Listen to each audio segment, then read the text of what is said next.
네, 그럼 이제부터 본강연을 진행하도록 하겠습니다. 오늘 본강연을 진행해 주실 김도진 교수님은 대전보건대학교 교수 및 대전광역시 교원단체 총연합회장을 연임 중이시며 조직문화에 관한 연구 및 전문대학교 경영 효율성 분석 연구 등을 수행하시어 2023년에는 지역사회 발전 기여로 대전광역시의 의장상을 수상하시기도 하였습니다. 오늘 강연에서는 사회과학이 무엇인지 학교에서 학생과 학생과 교사 간의 인간관계의 중요성에 대하여 교수님의 강연을 통해 들어보도록 하겠습니다. 박수로 맞이해주세요.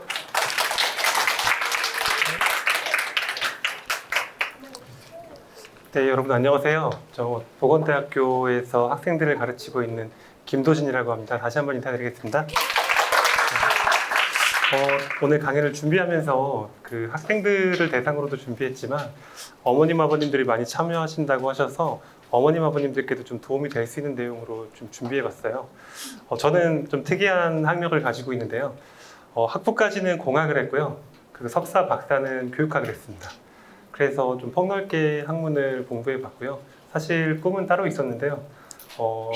다양한 경험이라는 건 정말 삶을 풍요롭게 만들어준다는 점을 우리 어린이 친구들한테 꼭 얘기해주고 싶었어요. 일단 여러분들 아마 방금 전에 선생님께서 강연하실 때 자연과학에 대한 이야기를 하셨어요. 빛이라든지 여러 가지 자연 현상에 대한 걸 공부했는데요. 저는 주로 하는 일들은 사회과학에 대한 부분입니다.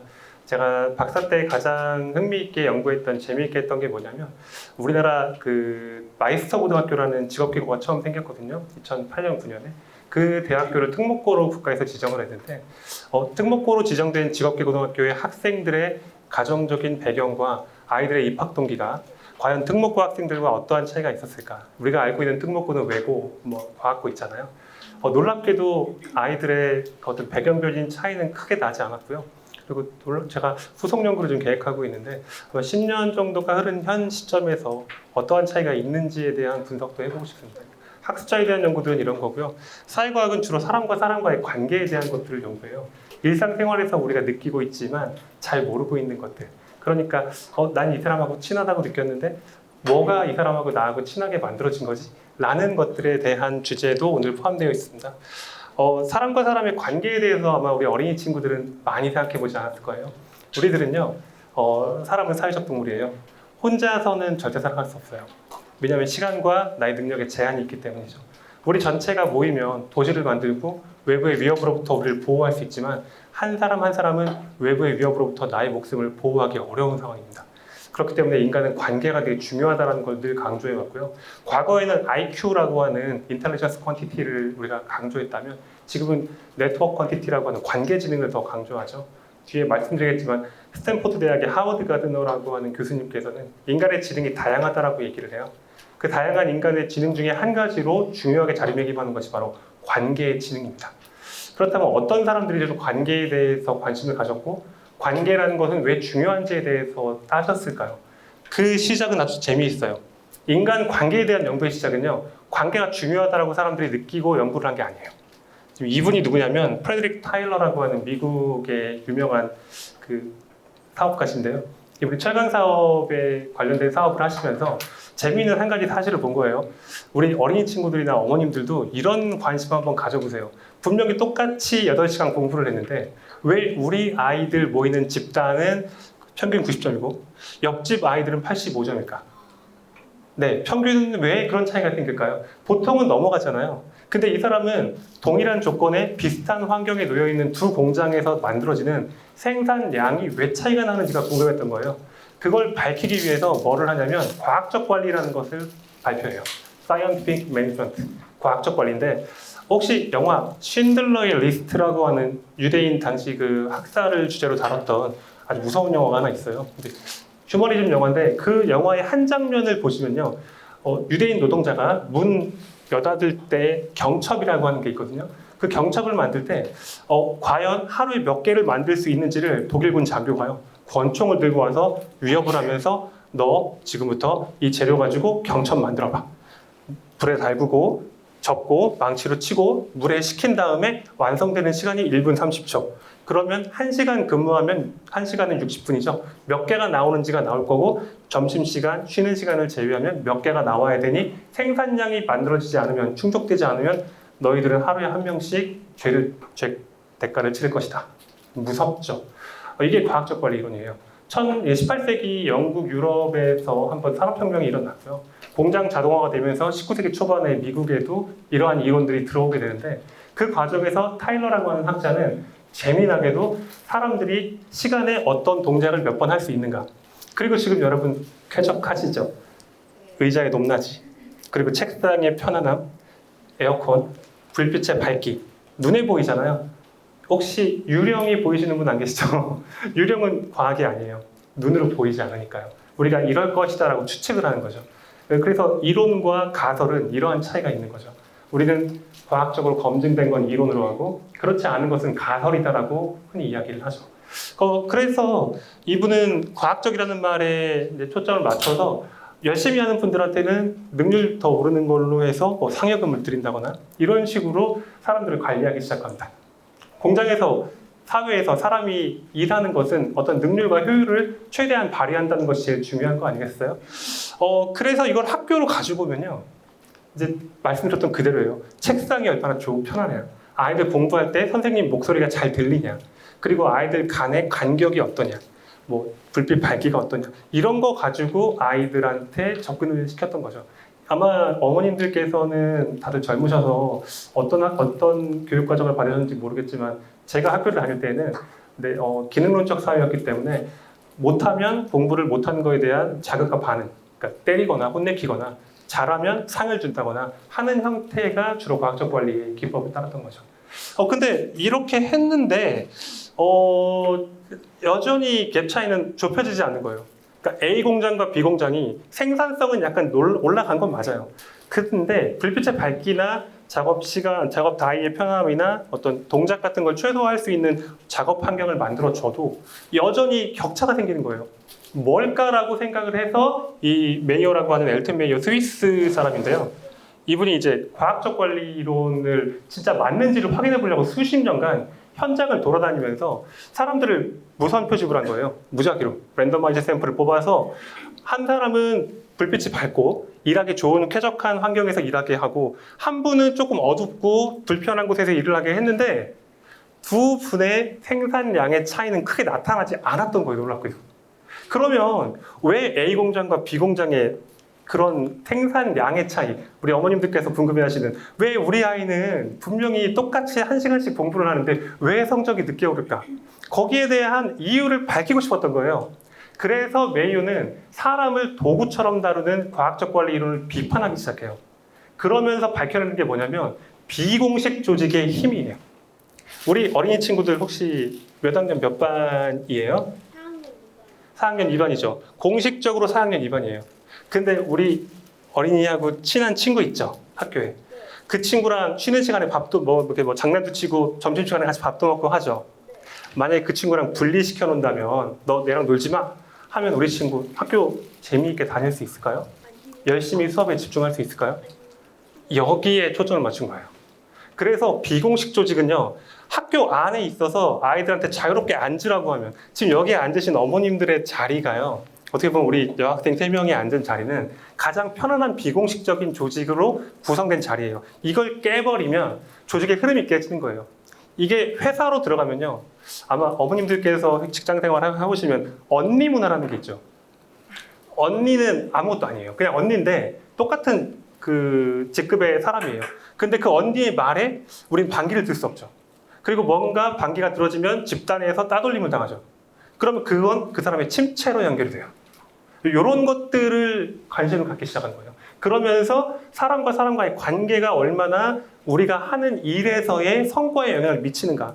뭐 놀 때, 공부할 때, 일을 할 때, 뭐 음악을 들을 때, 창작 활동을 할 때, 그 중요성을 그때부터 알기 시작한 거예요. 여러분 놀랍게도 1960년대 정도예요. 50년대 이후에. 2차 세계대전 이후에 이제 미국에 이제 조금 더 이런 분들이 퍼지기 시작하죠. 그래서 말씀드렸던 것처럼 선생님이 나하고 제일 친한 단짝을 따로 앉힌다, 강제로 분리시킨다. 공식적인 집단이 아니니까 선생님이 할 수 있죠. 근데 그렇게 했을 때 아이들과의 관계가 무너지면서 아이들의 학업 성취 능력이나 아이들의 일상생활 적응 능력 같은 게 떨어진다는 거예요. 뭐 주의력이 산만한 그런 것도 보일 수 있고요. 근데 이제 이게 중요한 건 그렇게 될 수도 있다는 거예요. 왜 그러냐면 저는 수학을 되게 좋아해요. 머리가 아플 때 이렇게 미적분 같은 거 풀거나 이차원 형식 푸는 거를 되게 좋아해요. 몇 시간씩. 근데 수학을 해보면 되게 답이 똑 떨어지잖아요. 재미가 있어요. 근데 사회과학은 그렇지가 않아요. 오늘 말씀드리는 인간관계에 대한 법칙도요. 사회과학은 통제 가능한 변수가 너무 많아요. 그걸 전부 다 고려해서 통제해서 연구를 할 수 있다? 안 돼요. 24시간 사람 몸에 바디캠을 설치하고도 부족합니다. 통제할 수 없는 요인들이 너무 많은 거죠. 그렇기 때문에 사회과학은 무작위로 샘플을 조직해서 약간의 무작위가 갖는 특성이 전체 다수의 특성을 설명한다라고 하는 가설을 세우죠. 그 모든 내가 정한 무작위 샘플은 전체와 100% 일치할 수 있을까요? 사람들의 기호는 다 다르죠. 그렇기 때문에 이걸 우리 유의 확률이라고 해요. 그 유의 확률은 전체 집단을 대상으로 내가 모든 사람은 돈을 좋아할 것이다. 그리고 조사했더니 실제로 대다수의 사람은 그러했다. 하지만 돈이 움직일 수 없는 사람은 존재한다. 틀리다고 하는 확률을 얘기하죠. 전체 집단이 가지고 있는 특성 중 내가 선택한 모 집단이 갖는 특성과 일치하지 않을 확률. 그게 유의 확률입니다. 유의 확률이 낮을수록 내가 정한 샘플은 전체의 특성을 잘 설명하겠죠. 그러니까 부분적으로 사이가 좋은 아이들을 앉혀놓고 공부시켰을 때와 부분적으로 사이 좋은 아이들을 찢어놓고 공부시켰을 때 학업 성취도의 차이는 발생하지만 그걸로 인해서 영향을 받지 않는 친구들도 존재할 수 있다는 겁니다. 재미있죠? 저도 이런 매력에 빠져서 원래 다른 걸 했어야 되는데 여기까지 왔습니다. 그래서 되게 궁금한 게 여러분들 친구 있잖아요. 친한 친구가 있는데 우리 어머님, 아버님들도 다 술 친구, 밥 친구 뭐 있잖아요, 지금도. 그런 친구들과 내가 친하게 진 이유가 무엇일까에 대해서 묻는다면 네. 개인적으로 공통점이 많고 네. 말이 잘 통하고 네. 공감해 주는 친구. 제가 오늘 실수한 게 뭐냐면 우리 친구들 아까 앞에 선생님이 반칙을 하셨어요. 선물을 너무 많이 가져오셔서 제가 우리 학생 나중에 꼭 선물 하나 주고 싶은데 저도 큰아이가 10살, 둘째가 6살. 지금 아빠 빨리 안 오면 꿀밤 때린다고 지금 네, 저 큰일 났습니다. 그래서 좋아하는 취미나 그쵸? 뭐 좋아하는 연예인이나 뭔가 기후가 되는 것이 통한다라면 되겠죠. 그쵸? 크게 될 친구입니다. 정말로요. 근데 놀랍게도요. 그게 아니에요. 물론 그것만은 아니라는 거죠. 그것도 될 수 있겠지만 제일 중요한 게요. 우리 삶을 그래도 좀 많이 살아보신 어머님들, 아버님들께 여쭤보면요. 내가 이 사람이 좀 친하게 지내고 싶다라는 호감이 느껴지는 경우는요. 꼭 그렇진 않겠지만 대부분은 저 사람한테 느껴지는 안정감이에요. 그러니까 저 사람이 불안하고 산만하고 뭔가 위태해 보이고 뭔가 사람이 말도 가볍고 행동도 가벼우면 저 사람과 친해지고 싶다라고 하는 마음보다는 난 저 사람이 조금 어려워. 나한테 어떤 얘기를 할까 내가 좀 부담스러워. 이런 식으로 그 사람과 약간 거리를 두려고 한다는 거죠. 그 과정에서 여러분들 아마 생각하셨을지 모르겠지만 작용하는 게 뭐냐면 자존감이에요. 그리고 그 자존감을 둘러싸고 있는 게 자아 개념들이에요. 이 자존감이라는 건요, 자신감이랑은 분명히 달라요. 자신감은 내가 잘할 수 있다. 난 뭐 멋지다. 나는 뭐 이 분야에서 최고다. 이런 것들이 내가 많은 실패보다는 성공을 경험하면서 얻어지는 게 자신감이라면 자존감은 내가 나를 존중하는 개념이에요. 그러니까 거만하지 않아도 사람들 앞에서 겸손해도 내가 굳이 남들 앞에서 나를 크게 보이고 싶지 않은 거예요. 구체적인 예를 들자면 30년 동안 낡은 자동차를 타고 5년, 10년 입었던 낡은 양복을 입고 그리고 허름한 넥타이를 메고 다녀도 자존감이 높은 사람은 내가 이걸로 인해서 상대방으로부터 어떤 깎임을 당할 것이다라는 생각을 하지 않는 거예요. 그냥 그 자체가 그 사람에게 편안한 거예요. 누가 무슨 얘기를 한마디 하면 들었을 때 그래? 그럴 수도 있겠다 라고 생각하는 거예요. 이러한 자존감이 어떻게 형성되는지는요, 두 가지 방법이 있어요. 이따가 제가 한 가지는 말씀드리겠지만 또 한 가지는 뭐냐면 많은 성공에 대한 경험을 해야 돼요. 근데 성공에 대한 경험만을 한다고 자존감이 높아지진 않아요. 그 과정에서 꼭 알아야 될 게, 통제해야 될 게 뭐냐면 부모님들로부터의 관심이에요. 왜냐하면 사람은요, 환경으로부터 습득되어지는 것이 절반, 그리고 유전적으로 받아지는 것이 절반이기 때문이에요. 그거 절대 벗어나지 못해요. 그래서 여러분들이 확고한 자아상을 갖고 절대 태어나지 않아요. 이건 환경적으로 학습이 돼요. 그래서 정말 부모님들이 저는 이렇게 가끔 TV를 보면요. 어떤 올림픽 금메달리스트인데 아버님께서 뭐 평생 농사를 지으면서 자녀를 뒷바라지했다. 그러면 그 부모님이 농사를 지었기 때문에 그런 걸 다 배제하고요. 참 훌륭하신 부모님이다. 라고 생각을 해요. 왜? 이 인간의 자아상이라는 건 고정된 게 아니라 성장하는 과정에서 부모님을 보고 배우게 되거든요.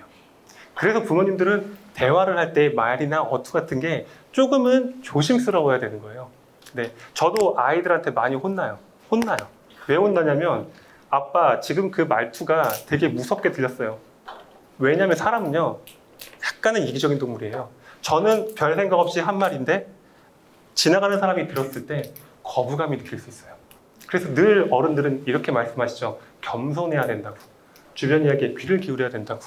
그래서 이 자아상은요, 지금의 나의 모습과 내가 상상하는 이상적인 나의 모습에 대한 그림을 그리면서 점차적으로 만들어지거든요. 성공에 대한 경험을 많이 하면 많이 할수록 내가 이상적이었던 내 모습에 가까워진다고 생각하죠. 자신감도 올라가지만 자존감도 올라갈 수 있어요. 이러한 것들이 긍정적인 자아 개념인데 이게 쉽게 말하면 나를 둘러싼 환경으로부터 후천적으로 얻어지는 게 많아요. 저도 인정하고 싶진 않지만 저희 부모님으로부터 받은 기질이 있어요. 기질은 성격을 둘러싸고 있는 핵심이에요. 기질은 절대 안 바뀌어요. 저도 나이 드신 제 부모님이 가끔 어떤 행동이나 말을 하실 때 저거 내가 자주 하는 습관이고 저거 나의 단점인데 저걸 어머님 아버님이 저렇게 하시네? 아 내가 이랬구나 라는 생각을 최근에 해요. 그것처럼 사람은 후천적으로 변하는 것도 많고 선천적으로 받은 것도 있는 거죠. 이 과정에서 우리는 자성 예언 같은 나는 뭔가 할 수 있을 거야 라고 하는 도전적인 의식을 계속 키워야 되거든요. 사람은 계속 성장해야 되잖아요. 근데 우리 친구들 학교에서 공부하다 보면 선생님이 뭐 질문을 시켰는데 질문을 했는데 우리 친구들을 주변에서 보면 분명히 별로 어렵지 않은데 뭐 몰라요 하면 되는데 그 말을 못해서 약간 눈물을 흘리거나 말도 못하고 이렇게 좀 이렇게 슬퍼하는 친구들이 있을 수 있죠. 그런 친구들의 그런 행동을 결정하는 건 자신에 대한 자아 개념이 부정적으로 형성됐기 때문이에요. 이따 얘기하겠지만 그 프로이드 심리학 다 아시죠? 프로이드 심리학은 인간의 성격의 어떤 형성을요, 인간의 어떤 자아를요, 지나치게 성적인 것으로 연결 지으려고 했다는 점에서 비판을 받아요. 그래서 그 에릭 번이라는 학자는 그걸 부정하려고 이고그램이라는 걸 만들어요. 그럼에도 불구하고 지금도 정신분석 이론을 부정할 수 없어요. 일부 인정되는 부분이기 때문에요. 그래서 여러분, 이러한 자아 개념이 긍정적으로 형성되기 위해서는 끊임없이 긍정적인 대화를 해야 돼요. 긍정적인 대화는 나 혼자 하는 게 아니에요. 나를 둘러싸고 있는 사람들을 중심으로 해요. 왜 맹자의 어머니가 그렇게 많은 이사를 가셨을까요? 아이를 둘러싸고 있는 환경의 중요성을 알았기 때문이에요. 그래서 여러분, I will, I plan to 같은 생각을 할수록 I hope to보다 난 이렇게 됐으면 하는 바람이야 보다 난 이렇게 될 거야. 그러니까 보다 더 사람의 긍정적 자아 개념에 영향을 미치고요. 그리고 중요한 건 뭐냐면 나의 어제와 오늘을 비교해야지 남과 나를 비교하면 안 돼요. 가장 어려운 게 저희 형은 천재였어요. 수능 200점 세대 마지막 세대였고요. 199.6을 맞았어요. 저는 늘 형한테 치였고요. 그러다 보니 내가 들었던 이야기들이 어느 정도 저를 부정적으로 비교되는 속에서 만들어내요. 이건 아이를 둘러싼 친구나 부모님들로부터도 많이 받을 수 있어요. 친구들로부터 영향 많이 받아요. 요즘에는 학교에 가는 시간이 더 많잖아요. 늘봄이나 돌봄 교실이 있기 때문에. 그래서 꼭 여러분 나의 지난날과 오늘날을 많이 그러니까 남과 나를 비교하지 않고 나의 어제와 오늘을 비교하는 사고를 하도록 해야 되고 자아 개념은 계속 변해요. 그래서 이 자아 개념은 결국 자존감이랑 연결이 돼요. 자존감은 간단해요. 내 마음이 지금 현재 앉아있는 우리 친구들의 마음이 얼마나 편안한지예요. 나는 조금 여기서 좀 딴 거 하고 싶은데 난 이걸 못해. 왜? 내 어머니가 옆에서 항상 내가 클 과정에서 야 이거 할 때 너 선생님 말 들어야 돼. 너 아무것도 하지 마. 이렇게 했던 부분들이 나 스스로의 심리적으로 나를 압박하는 거예요. 그러니까 수업을 잘 듣고 있는 학생처럼 보이지만 사실은 심리적으로 불안한 아들이 있어요. 저 지금 교직과정 제가 담당하고 있거든요. 교육학을 전공해서 보건교사, 유아교사인데 수업을 하다 보면요. 학생들이 손톱을 뜯어요. 이건 이제 나의 무의식인 거죠. 이따 저기 주아리의 창문에서 나오겠지만 나는 모르는데 남이 아는 나의 행동이 있어요. 불안할 때 나오는 것들. 그런 것들이 나의 심리적인 안정감으로 나의 어떤 자존감으로 연결이 되는 거예요. 그러니까 뭐 그냥 편안하게 현재 앉아 있는 것처럼 보이지만 나의 마음과 나의 행동이 인지적 구조화를 갖지는 않는지 거기에 대해서는 나밖에 모르는 거예요. 이런 부분들이 이제 인간관계에 되게 중요하게 영향을 미치고요. 그리고 이제 박상현, 손원숙 씨 저런 연구 같은 걸 좀 보면 이제 자존감은 자아 개념을 구성하는 요소예요. 그렇기 때문에 자아 개념이 긍정적인 사람일수록 자존감도 긍정적이고 높다라고 하는 연구 결과는 뭐 수두룩합니다. 유아기의 자존감, 자아 개념을 보잖아요. 보통 5에서 6세 정도 애들이 복장, 너네 아버지 뭐 하셔? 너 어디 아파트 살아? 너 뭐 차 못 타? 이런 걸로 비교한다고 하는 연구 결과들이 많아요. 그 저희 6세 아이인데요. 저 등하원 많이 해주거든요. 등하원 하러 가면 실제로 아이들 중에도 뭐 우리 아빠는 어떤 차 타는데 너는 뭐 타? 라고 물어보는 아이들은 아는 겁니다. 네. 그래서 이제 이러한 것들을 비교했을 때 결과가 긍정적일 때 긍정적인 자아 개념이 형성된다는 거죠. 아까 얘기했던 에릭 번이라는 사람의 이고그램인데요. 이 사람은 프로이드 심리학을 아주 강하게 비판해요. 그래서 인간의 자아나 인간의 심리적인 상태가 성장하는 과정 속에서 형성이 된다라고 말을 하는데 이고그램에서의 자아는 세 가지가 있어요. 크게 부모자, 성인자, 아이자. 부모자는 두 가지로 나뉘어요. 비판적 부모자, 양육적 부모자. 여러분들 중에요, 아무리 덥고 아무리 힘들어도 버스 정류장에서 버스를 기다릴 때는 무조건 줄을 서야 되고, 누군가 새치기 하려고 하면, 저 사람 저렇게 올바른 것을 지향하면서 타인을 비판하는 것을 조금 이렇게 내가 향한다 라고 한다면 비판적 부모자를 가지고 있을 확률이 높아요. 이 자아는요, 여러 개가 섞여 있는 거예요. 한두 개로 결정하는 게 아니라. 그래서 뭘로 이어지냐면 I'm okay, you're okay. 나도 좋고 너도 좋아. 근데 이게 약간 엇갈리면 I'm not okay. 나 스스로는 좀 부족한 사람이야. 근데 you're okay. 넌 정말 대단하구나. 반대로 나는 훌륭해. I'm okay. You are not okay. 너는 별로야. 나는 훌륭해. 남을 약간 까는 사람들 있죠. 그리고 결정적인 니힐리스트들이 나와요. I'm not okay. You are not okay. 나도 안 되고 너도 안 돼. 우리 모두는 안 돼. 라고 하는 니힐리스트. 그런 것들이 결정되어지는 게 부모자는 5세 이전까지 부모와 어른들의 일방적인 지시나 일방적 대화나 일방적 수용을 통해서 얻어지는 걸로 내면화된다는 거예요. 네. 그래서 이제 비판적 부모자는 부모님이 엄한 가정에서 좀 비판적일 때 생겨날 수 있는 부분. 이건 일방적 수용이에요. 그러니까 아주 어릴 때 아이들한테 하는 말 한마디 같은 것들을 애가 학습하지 않는다고 느꼈겠지만 이걸 일방적으로 학습하면서 내면화된다는 거예요. 에릭 번 씨의 주장은. 그리고 양육적 부모자는 다정하고 타인을 잘 포용하는데 그런 분들 있죠. 뭔가 이렇게 자꾸 그 사람한테 의지하게 되는. 야, 나 어떻게 해야 돼? 나 어떻게 해야 돼? 듣는 사람도 힘들고 결정을 해야 되는데 결정을 못 하는 거죠. 그러니까 나도 힘들고. 이런 사람이 양육적 부모자의 특성을 가진 사람들. 네. 그리고 이제 성인자인데요. 성인자는 18개월부터 12세까지 형성되어지는 이제 자아라고 해요. 이제 합리적이며 계산적인 사람들 있죠. 뭐 내가 한 번 도와줬으니까 너도 나 한 번 도와줘야 돼. 내가 이렇게 한 번 해줬으니까 너도 나 한 번 해줘. 도와달라고? 난 너한테 별로 도움받을 거 없을 것 같은데? 넌 공부도 못하고 내가 너보다 훨씬 더 능력이 있는데? 약간 이런 계산적인 사람. 그런 자아가 성인자로 영향을 미친다라고 하는 거죠.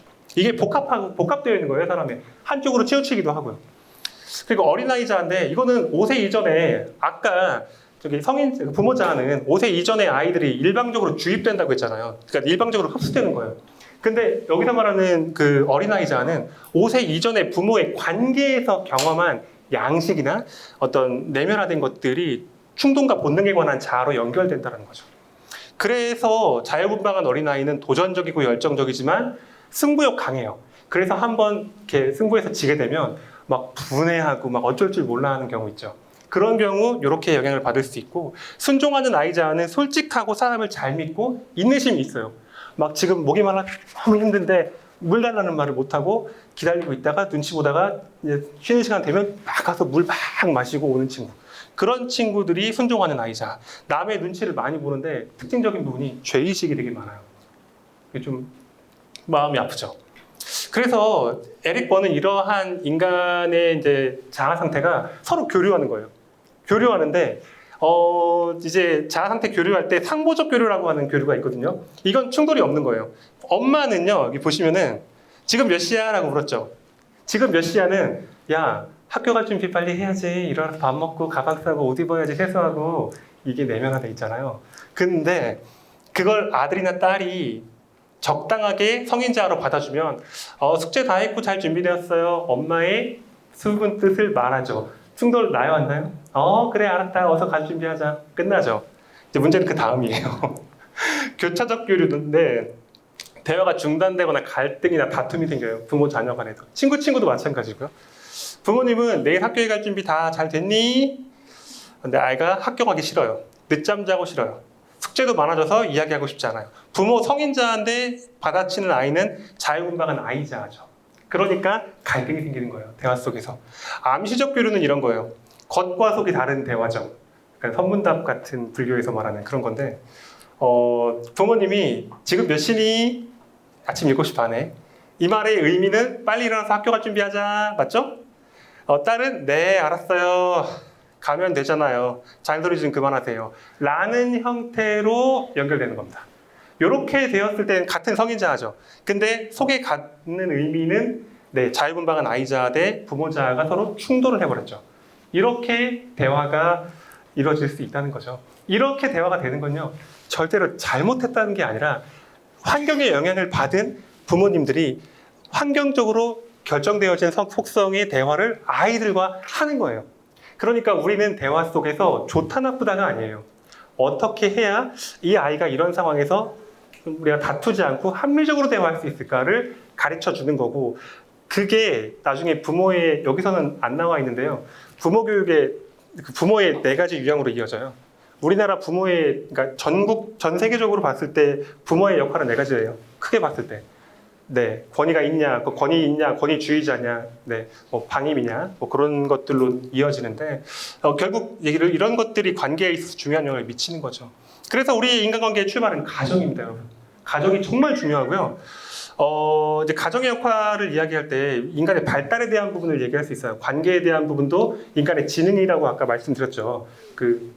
하버드 가드너의 다중지능 이론에서 말씀드린 것처럼. 그러니까 우리는 우리의 자아와 인지는 끊임없이 발달하는데 거기에 대해서 2가지 관점이 있어요. 한 사람은 인간은 나이를 먹고 성장하면서 발전한다. 그러니까 인간의 발달을 촉진시킬 수 없다. 앞당길 수 없다.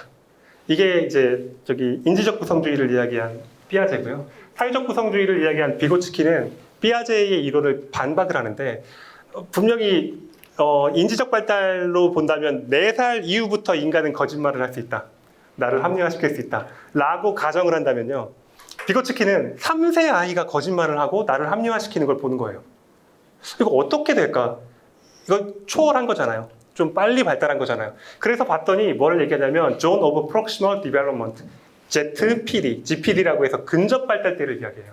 사람이 성장하는 과정에서 어느 정도까지 올라가면 그 이후부터 다음 단계로 급성장할 수 있는 근접 발달대가 있는 거예요. 그걸 비고츠키가 이야기하고요. 그러니까 결과적으로 봤을 때 아이의 대인관계 능력이 발달하는 시기가 되면 그 시기에 부모님들의 대화나 역할이나 또래 친구들과의 관계가 아이의 발달에 결정적인 영향을 줄 수 있다는 거죠. 말씀드린 것처럼 만약에 부정적인 친구와의 부정적인 대화를 통한 부정적 발달을 했을 때는 아이의 대인관계가 약간 한쪽으로 기울일 수 있는 거예요. 이건 누가 얘기하냐면 에릭슨의 사회적 발달 이론이라는 게 있는데, 에릭슨이라는 학자인데 이 사람은요, 인간이 태어나서 0세부터 끊임없이 해야 될 과업이 있고 이 과업을 긍정적으로 수행했을 때와 부정적으로 수행했을 때에 따라서 사람은 갈린다. 그리고 긍정적으로 첫 단추를 잘 깬 아이들은 그 다음 연령대로 올라갔을 때 긍정적으로 또 과업을 수행할 확률이 높지만, 그렇지 않은 경우는, 그러니까 높지만 그렇지 않은 경우는 부정적인 쪽으로 계속 갈 확률이 매우 높을 것이다라고 말을 해요. 뭐 재밌는 얘기지만 0에서 1세면 애들은 아무것도 못하죠. 울고 이렇게 뭐 모유 수유하거나 분유 먹이거나 잠자고 똥 치우면 기저귀 갈아주고 다죠. 그 과정에서 아이는 울음이라고 하는 기제를 해요. 울음에 빨리 반응하고 다가와주고 아이의 문제를 해소했을 때 아이는 신뢰성을 배워요. 그 신뢰라는 개념은 사회적인 세상에 대한 신뢰예요. 그러니까 내가 울면 누군가 나의 울음에 반응해서 내 이런 부족한 내 소리에 귀를 기울여 주는구나 라는 믿음이에요. 세상에 대한 믿음. 근데 좀 안타깝지만 부모님이 돌아가시거나 전쟁통에 태어난 아이들은 돌봐줄 사람이 없잖아요. 울음을 아무리 울어도 아무도 안 오죠. 그럼 그 아이는 어떤 생각을 하냐면 불신을 배우는데, 이 불신이라는 개념은요, 내가 아무리 울고 세상을 향해 소통해도 세상은 나에게 귀를 기울여 주지 않는구나, 세상은 외로운 거구나 라는 불신을 배워요. 이렇게 시작돼서 죽을 때까지 연결돼요. 네. 그리고 여러분들은 지금 뭘 배우는지 아세요? 초등학교 8살부터 한 10살 정도의 친구들은요, 열등감을 배워요. 열등감. 초등학교에 그건 이제 시간이 되면 말씀드리겠지만 시간이 한 30분에서 20분 정도 남은 것 같아서 이걸로 빨리 넘어가면요. 그래서 결국은 부모의 자녀 상호작용이 핵심적인 역할을 한다는 무수히 많은 논문들이 있고요. 그래서 인간관계에 있어서 다중지능과 같은 부분도 중요하고, 영향을 미치는 주요 변인 중에 유전적 특성으로부터 자유로울 수 없다. 부모님들의 소통하는 방식, 부모님들이 가지고 있는 고유한 기질을 절대 거스를 수 없는 거죠. 이걸 거스르려면 어떻게 해야 돼요? 뼈를 깎는 노력을 해야 되는데 엄마 아빠들도 힘들죠? 아이들은 어떨까요? 충동적인 부분. 저 지금 엄청 긴장하고 있어요. 왜냐하면 교육학에서 초등학교 학생들의 학습에 집중할 수 있는 시간이 보통 35분 정도가 한계예요. 근데 제가 60분 강의를 해야 되거든요. 어머님, 아버님들은 그래도 많이 들어주셔서 감사하지만 우리 어린이 친구들은 어려울까봐 저 지금 몹시 긴장하고 있어요. 이런 상황이다 보니 아이들은 어떨까요? 여러분들 옆에서 지금 듣고 있지만 많이, 우리 여학생 얼굴이 몹시 힘들어 보여요. 그쵸? 네. 그렇기 때문에 어른의 통제력보다 아이들의 통제력이 훨씬 낮은 거예요. 그러니까 내가 바뀌어야 한다는 것들이 소프트하게 바뀌기도 하지만 나를 볼 수 있는 힘이 더 적어지는 거죠. 말씀드린 부모 자녀 간 의사소통 양식이라고 하는 거는 대인관계 능력이 높을수록 부모의 지지나 부모의 대화에 긍정적으로 반응해요. 그러니까 의사소통 양식이 긍정적인 아이들은요, 엄마가 공부해 라고 하면 알았어 엄마 하면 되잖아, 기분 좋게 받아줘요.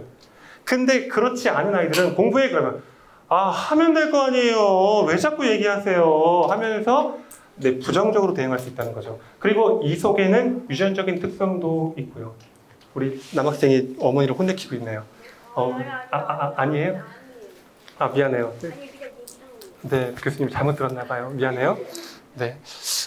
그래서 이제 인간 관계에 있어서 태도 같은 것도 되게 중요해요. 학습된 태도라는 게 나오는데, 어머니, 아버님들 훈육하시죠? 훈육해서 아이의 행동이 바뀌죠? 학습된 태도라고 보시는 게 맞습니다. 이 학습된 태도 같은 거는 선생님으로부터 영향 많이 받아요. 담임 선생님이 국어 교과예요.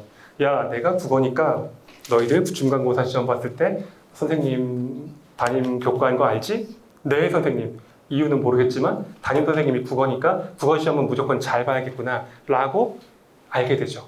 예, 그런 것들이죠. 그래서 학습된 태도는 계속 개발돼요.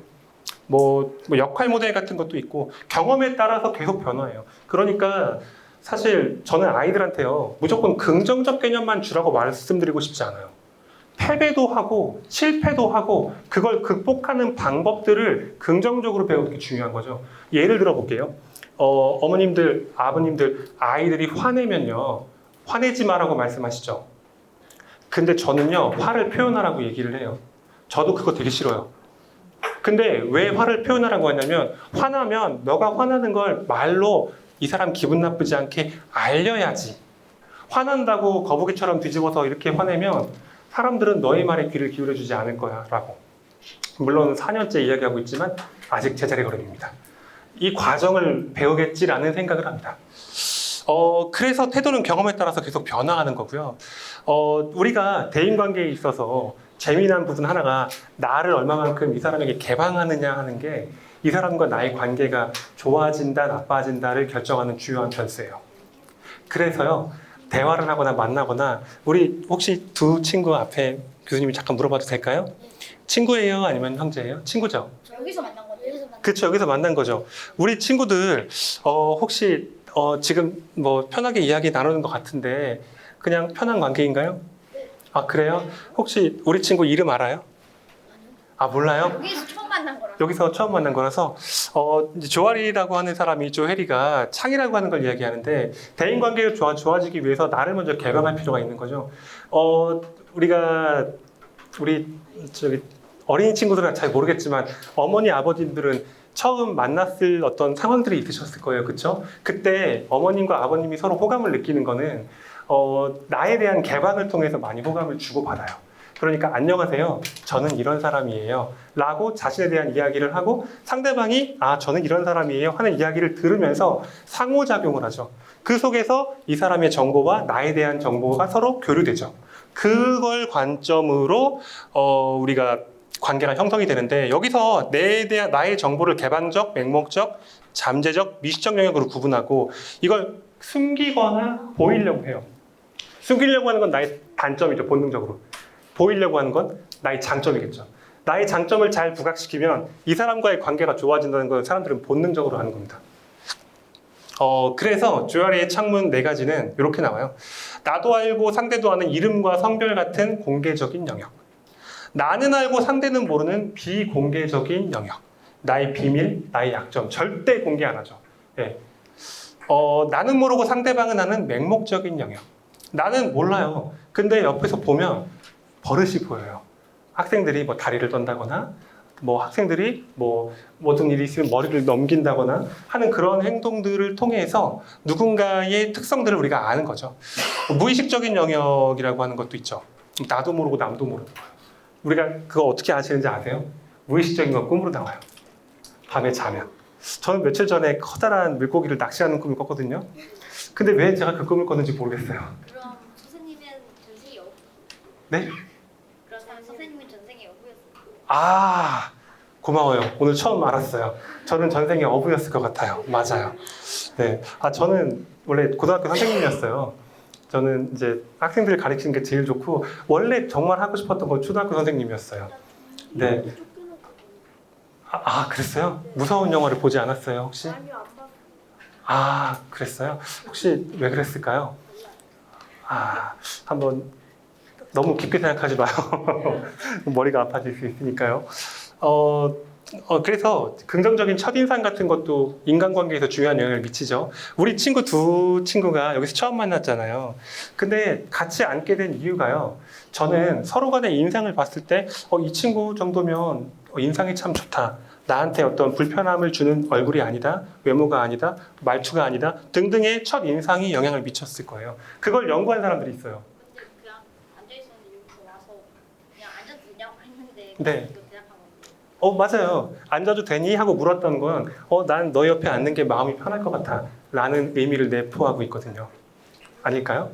앞에 앉고 싶어서. 그랬어요? 아이고, 그렇군요. 무의식적인 그런 것 같긴 해요. 그래요? 무의식적으로? 정말 크게 될 친구인데요? 혹시 몇 학년이에요? 저 이제 5학년입니다. 와, 제가 보기엔 정말 크게 될 우리나라 학계를 뒤흔들 인재입니다. 이제 저는요, 이 말을 해주고 싶어요. 그러니까 소개팅 처음 나갔을 때, 이 사람 만났을 때, 나 저 사람 참 마음에 들어. 한 번 더 만나고 싶어. 라는 결정을 내리는 데까지 몇 초나 걸릴까요? 글쎄요. 이런 것들을 연구했어요. 레오나르도 주닌하고 나탈리 주닌이라고 하는 부부가요. 샘플도 되게 많았어요. 한 1000명 가까이 됐을걸요. 그래서 보니까 또 만나고 싶다라는 데 걸리는 평균 시간이 초기 4분. 처음 만나서 안녕하세요 인사하고 차 한잔 마시고 몇 마디 대화를 나누면서 이 사람은 참 괜찮은 사람인 것 같아 라고 호감이 느껴지는 데 걸리는 시간이 4분. 반면 부정적으로 이 사람 별로 마음에 안 들고 나쁜 사람인 것 같아. 나랑은 안 맞아. 라는 데까지 걸리는 시간이 60초도 안 돼요. 이걸요. 사회과학적으로 풀어보면 뭐냐면요. 사람은 좋은 걸 남의 장점을 찾는 데 걸리는 시간과 노력이 단점을 찾는 것의 4분의 1 이상, 그러니까 4배 이상 걸리죠. 4분이잖아요. 그 60초도 안 되는 거니까. 단점은 1분도 안 돼서 보는데 4분의 1의 노력으로 이 사람의 단점은 보이거든요. 근데 이 사람의 장점을 보려면 단점 보는 것보다 4배 이상의 노력을 해야 이 사람이 뭘 잘하고 어떤 장점이 있는지를 본다는 거죠. 관계가 되게 재밌어요. 그래서 첫인상에 대한 그 인상은 가정과 사실로 구분되는데, 가정은 이럴 것이다. 실제로 오래 이야기를 해보니까 아 정말 그렇네 라는 사실로 연결될 수 있다는 거죠. 그리고 외모도 있어요. 몰리라는 학자가 이야기하는 의상, 머리 모양, 뭐 장신구, 향수 같은 것들, 이것도 영향을 미친다고 하고요. 대개는 이제 대화 이전에 사람의 외모를 보고 겉을 보고 이 사람 괜찮은 것 같아 라고 결정을 한다는 거예요. 그래서 이제 우리가 흔히 일반적으로 옷 입을 때, 학교 갈 때 우리 남학생, 여학생들 막 요상한 옷 입지 않고 뭐 청바지나 편안한 복장이나 반바지나 운동화 신고 가죠. 남들이 봤을 때 가장 무난해 보이는 옷을 입죠. 왜? 저 사람과의 첫인상과 관계에서 이렇게 하는 게 긍정적 관계를 맺기에는 더 유리하다고 보고 있기 때문이죠. 이게 되게 재밌는 거 있어요. 어머님들 좋아하실 것 같아요. 저기 김근진, 이현철 씨가 한 연구가 있어요. 교사 학생 관계와 학생과 부모의 관계가 아이의 성적에 영향을 어떻게 미치는가. 보세요. 선생님하고 학생 관계가 한 단위가 올라가면, 좋아지면, 국어는 2.584점 평균, 영어는 2.029, 수학은 1.685점이 올라가는데, 부모 자녀의 관계가 한 단위 올라가니까 이것보다 몇 배, 5배 이상 올라가죠. 11.785 국어, 영어는 10.11, 그리고 수학은 9.639점이 올라간다고 해요. 그러니까 이게 보이지 않는 부모와 자녀의 관계와 선생님과 학생 관계가 진짜 중요한 거예요. 이런 설문을 돌렸더라고요. 이거 이제 패널 연구한 거고요. 부모 자녀 관계는 간단해요. 10개인데 뭐 엄마는 내 기분 이해해준다. 뭐 늘 말할 때 따뜻하게 말한다. 선생님은 뭐 애들을 똑같이 대해준다. 이런 것들이 아이한테 영향을 미쳐요. 제가 이걸 왜 말씀드리냐면, 미국에서 1950년에 우디였나? 학자 폴 우디라는 학자가 연구를 했는데요. 그러니까 학생들이 가장 좋아하는 선생님의 유형 1위가 뭐였는지 아세요? 수업을 잘 가르쳐주는 사람이 아니에요. 친절한? 네. 지금 50년에 연구한 거니까 지금 2000 몇 년이죠? 25년이죠. 75년이 바뀌었는데도 바뀌지 않는 이런 것들을 뭐라고 하냐면 인간의 일반적인 습성이라고 얘기하죠. 네. 그래서 사회과학은 되게 흥미로워요. 보이지 않는 법칙이라고 하는 게 존재하고 있는데, 수학은 그걸 예를 들어 중력과 속도 9.8m/s의 제곱만큼 질량을 곱해서 빠르다라는 언어적인 표현을 하는 게 수학이거든요. 제가 이해하기로는. 근데 사회과학은 보이지 않는 법칙들을 찾아내고 설명을 하는데 이게 말로 설명이 안 되는 게 너무나 많은 거죠. 그래서 관계라고 하는 것들에 있어서 되게 가정관계가 되게 중요하고요. 아이들한테 성취감 느낄 때. 그리고 이 관계는 소속감 증진이나 내적 동기 향상. 내적 동기는 쉬운 거예요. 재미있고 즐겁고 계속 이걸 하고 싶다라고 만들어진다는 거죠. 그래서 사회적 관계가 부정적일 때 가정과 아이의 생산성이나 아이들의 학업 성취도는 무너진다. 이건 에릭슨 사회성 발달 이론하고 아까 말씀드렸던 일치되는 결과거든요. 그래서 일반적으로 이제 사람이 성장하면서 각각 발달 과업이 있고 각 발달 과업을 긍정적으로 성공했을 때와 부정적으로 성공했을 때에 대한 이유를 그것들을 설명하는 게 해설한 게 에릭슨인데, 에릭슨의 재미난 부분이 보세요. 인간은 개인의 사정에 따라서 상황 속에서 성격이 형성돼요. 상대적으로 심리적으로 불안하거나 예민한 사람이 자신의 경험에 대한 통제감이 부족한 정체성의 소유자들이에요. 이러한 사람은 자아 개념과 자존감은 약해요. 부적절하고 부정적이에요. 타인과의 관계에 영향을 미친다라고 이야기를 한 거죠. 그러니까 여러분들 공부를 잘하든 못하든 다른 사람들하고 친구들하고 교우 관계가 좋고 일반적인 그 학교 내에서의 사회성이 좋은 친구들이 공부를 못하는 것 같지만 사실은 되게 잘하고요. 그리고 마음 먹으면 어려운 것도 쉽게 접근하고 해결해내는 것은 가정에서 형성되어지는 가장 기본적인 단위에서의 관계나 자아 개념이나 어떤 기질 같은 것들이 아이에게 평생에 영향을 미칠 수 있는 하나의 요인이라는 거죠. 그래서 이러한 부분에 있어서 되게 중요한 얘기를 하고 있고요. 그리고 이제 인간관계에 있어서 대화할 때 우리 친구들 요거 알아두시면 좋을 것 같아요. 그러니까 우리가 지금 이 순간도 저는 얘기하고 있고 여러분들도 학교에서 친구들하고 집에서 엄마 아빠랑 이야기 많이 하죠. 그렇게 이야기를 할 때 이 이야기라고 하는 것을 우리가 그러니까 대화하는 것을 하나의 법칙으로 설명한 사람이 바로 이 멜라비안, 알버트 멜라비안인데요. 보시면은 대화를 할 때 무엇을 말하는가, 그리고 목소리의 높낮이, 목소리의 크기 같은 거, 그리고 태도, 제스처죠. 그런 것들 세 가지가 우리의 그 관계 속에서의 의사소통의 요소라고 얘기를 했는데요. 보시면은 영향을 미치는 걸 보세요. 그러면 무엇을 말하는가 보다 어떻게 말하는가, 어떻게 보일 수 있는가라는 감각적인 면이 대화에 있어서 결정적인 역할을 한다는 거죠. 저도 이걸 사실 저희 아버님이 많이 얘기를 해주셨거든요. 근데 저희 아버님도 교육자세요. 근데 이제 퇴임을 하셨죠. 근데 이걸 얘기를 들어보면 맞는 것 같아요. 맞는 것 같고, 효과적인 소통을 위한 대화를 할 때, 여러분들을 얘기할 때 저는 한 사람만 바라보지 않고 이렇게 G자 형태를 해요. 한번 보고 이렇게 돌면서 전체적으로 시선을 처리하는 거죠. 머리 끄덕이는 분이 있으면 그분을 조금 더 집중해서 보게 되고요. one sentence, one person이라고 해서 말 한 번 하고 한 번 보고, 말 한 번 하고 한 번 보고, 우리 친구들하고 대화할 때 안녕, 반가워 보고, 너 이름이 뭐야? 이렇게 한마디 하고 그 친구 눈을 바라봐주는, 이게 되게 좋은 효과적인 대화 방법이라는 얘기죠. 그리고 대화할 때 여러 명이랑 대화하더라도요, 반드시 그 무리 속에서 나랑 대화하고 있는 사람과의 흐름이 끊기면 안 돼요. 5명이 얘기할 때 5명이 다 같이 얘기하는 경우도 있지만, 대개는 5명 중에 1명, 1명, 2명, 3명 이렇게 짝을 지어서 얘기를 하잖아요. 그때 대화하는 사람의 어떤 상대의 그 논점을 흐리지 않아야 된다라는 것들을 이야기하고 유머러스해야 되고요. 그래서 이런 관점에서 봤을 때 우리가 어떤 요즘 다문화 가정들이 많아요. 아시지만 저희 아이 학교에도 한 반에 한 4명 이상이 다문화예요. 그래서 이제 다문화 가정 아이들 피부색이라든지 뭐 그 아이들의 어떤 복장이나 그런 거에 있어서 편견이 생길 수 있거든요. 그게 되게 안 좋은 거예요. 그런 편견을 좀 없애려면 아이들하고 악수도 하고, 그리고 아이들하고 대화를 할 때 좀 긍정적인 대화를 할 수 있도록, 그러니까 편견을 쳐내라는 거예요. 먼저 가서 악수하고 그 아이 얼굴 보면서 긍정적인 대화를 좀 해주는 게 바로 대화에서의 스트로크 아시죠? 딱 쳐낸다라고 하는 스트로크 기법이라고 보시면 되고요. 하여튼 누군가에게는 조금 어떤 뭐 편견이 있을 때 악수 같은 게 제일 좋은 것 같아요. 아이들 흔히 먼저 다가가서 안녕 반가워 하고 손을 흔들어 준다거나 이러한 것들이 편견을 없애는 관계에 있어서 좋은 기법이라고 볼 수 있고요. 제가 5분 안으로 빨리 끝내드릴게요. 아이들이 하루 중 가장 오랜 시간을 보내는 학교에서의 인간관계 중요하다는 사실 이제 아시겠죠? 가정 되게 중요하고 학교 되게 중요합니다. 뭐 학교 내에서 선생님과 학생과의 관계, 학생과 학생과의 관계인데 이게 관계를 통해서 아이들이 학습해요. 교과를 수업 듣고 수업 내용을 배우는 걸로 성장하는 게 아니라 선생님과 학생 간의 관계, 학생과 학생 간의 관계를 통해서 아이들은 성장해요. 그렇기 때문에 물론 지적인 활동도 중요하지만 이건 정의적인 영역이라고 하거든요. 블룸의 인간의 수업 활동은 2가지로 봐요.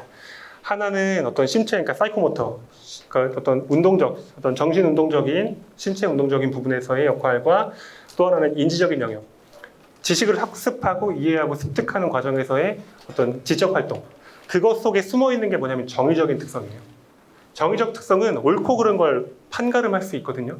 근데 이 정의적인 특성이라고 하는 건 우리 어머님들, 우리 어린이 친구들 학교에서 공부할 때 교과서 안에 국어 수업이라면 국어 수업 안에 옛날 지문 같은 거 들어가죠. 그 지문 안에 욕설이 있거나 막 엄청 잔인하고 무서운 지문이 들어갑니까? 예를 들어 소나기 다 보셨죠?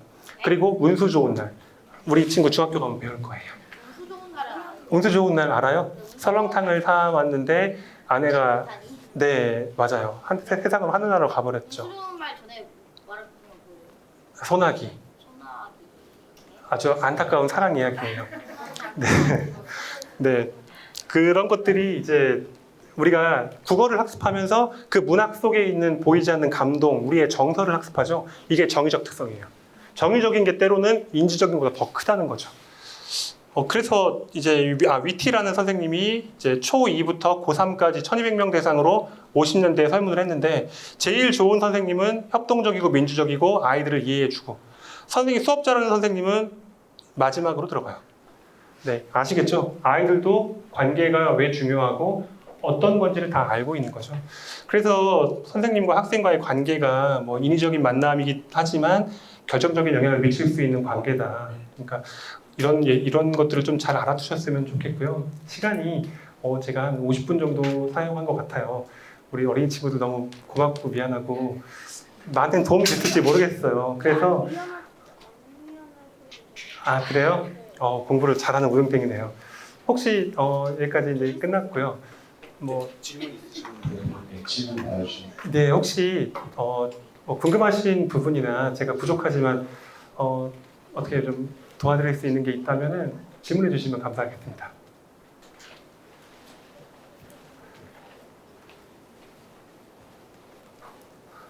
네, 아버님. 네, 아버님. 영어 지원 때문에 늦어가지고요. 네. 그러니까 늦어가지고 고민을 했는데 네, 듣고 나니까 우리 너무 잘했다는 생각이 들어서 아유, 감사합니다.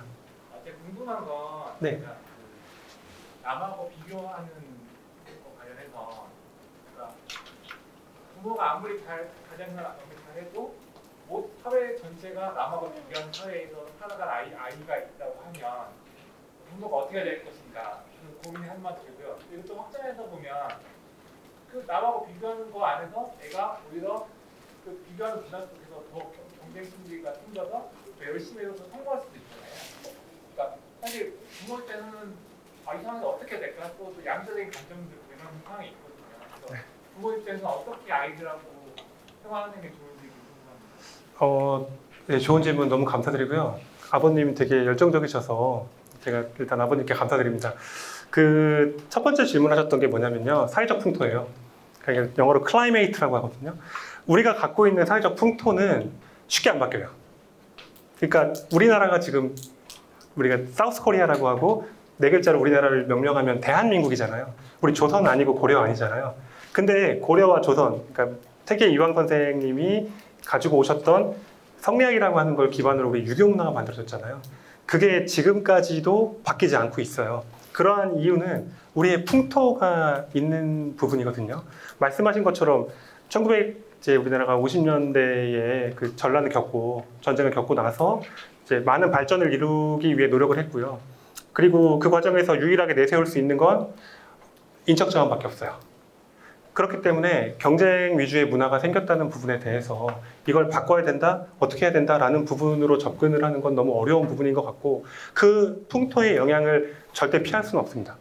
좀 죄송합니다. 이게 제가 그 풍토에 대한 부분을 정할 수 없기 때문에 그렇다고 한다면 아까 두 번째 질문에 대한 부분이 그런 경쟁 사회에서 아이가 경쟁에 뒤처지지 않으려고 하는 부분이 더 긍정적으로 작용할 수 있을 것이다라고 말씀하셨잖아요. 이러한 인간의 행동을 좀 심리학적으로 말씀을 드릴게요. 사람의 행동을 결정하는 여러 가지 요인이 있는데요. 우리가 흔히 드라이브라고 해요. 동기. 그 동기가 내적인 게 있고 외적인 게 있거든요. 근데 외적인 동기는 나의 심리적인 외적으로부터 오는 거예요. 그러니까 아버님 말씀하신 그 질문하셨던 것처럼 경쟁 속에서 내가 어떤 성취감을 느낀다거나 남들보다 더 우위에 있다거나 사회적으로 진출했을 때 더 많은 급여와 더 나은 삶의 질이 보장된다고 하면 움직이는 게 맞습니다. 그리고 그게 신자유주의라고 보시면 되겠습니다. 그런 관점에서 아이의 성취감이 움직이는 하나의 동인이 돼서 충분히 거기에 대한 좋은 성과를 낸다면 그 자체가 절대로 나쁘다고 볼 수는 없어요. 다만 그 경쟁 속에서 아버님 질문이 전 사실 뭔지 알아요. 지식 중심 교육을 너무 많이 하니까 아이들이 좀 인성이 없어지고 이런 관계에 대한 부분도 중요하게 다루지 않고 그러니 우리 인성 교육을 해야 되지 않겠냐 뭐 이런 부분으로 연장된다는 걸 사실은 전 캐치했거든요. 그렇게 본다면 결론을 말씀드리면요. 전 인성 교육이라고 하는 거에 대해서는 약간 물음표를 갖고 있는 사람이에요. 더 공부를 하고 싶어요.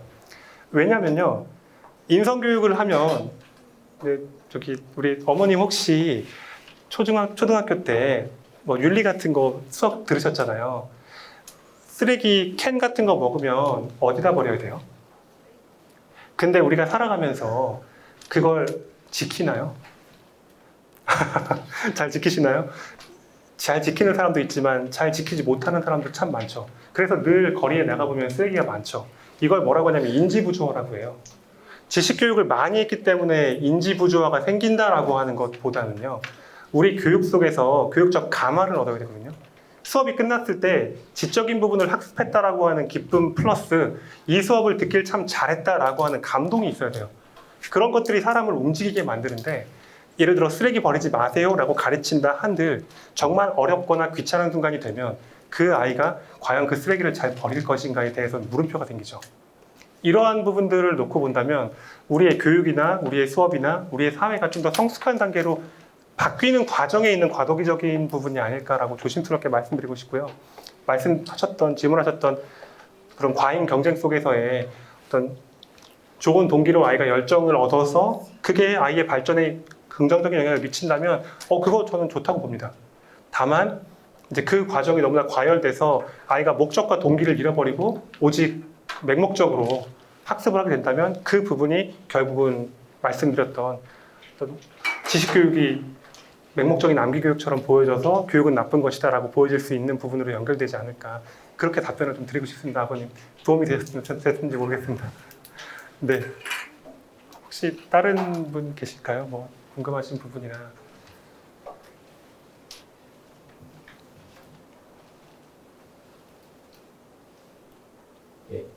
질문 없으시면은 일단 강연 여기서 마치시고요. 끝나고도 개별적으로 하실 질문 있으시면은 내려가시고 들어주시면 감사하겠습니다. 네, 오늘 강연 여기서 마치도록 하겠습니다. 네. 감사합니다. 네.